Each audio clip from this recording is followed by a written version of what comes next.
Before we were drafted in the army under socialism, by the way, all boys theoretically were drafted, except those who had very good connections.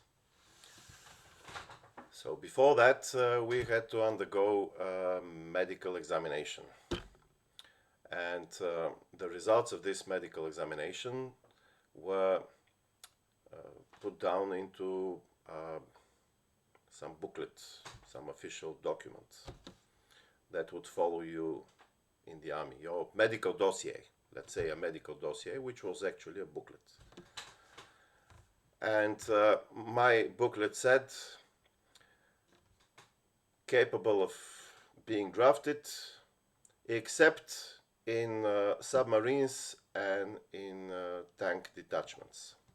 Why? Well, obviously because I'm too tall.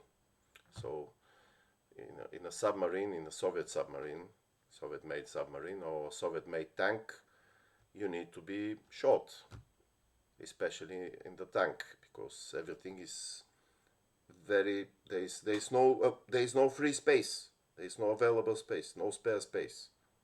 You sit in the tank in a particular position. Your hands could be only in one spot, your legs could be in another.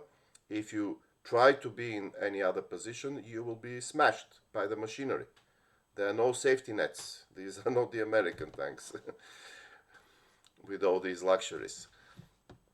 So you had to be of a particular height that matches all the controls and everything else. And the day I was drafted in the army,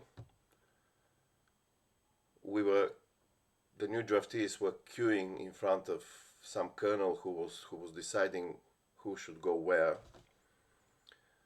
And when my turn came, I saw him read from the same booklet, which said, capable of military service without tank detachments. And the colonel smiled. I remember the day to this day. It was a sunny day, and the colonel smiled while reading this, and he said, very well, my boy, you'll be a tankman. And indeed I was. Indeed I was. This is something to remember when you hear that there was order under socialism and there was law and order under socialism. There was no such thing.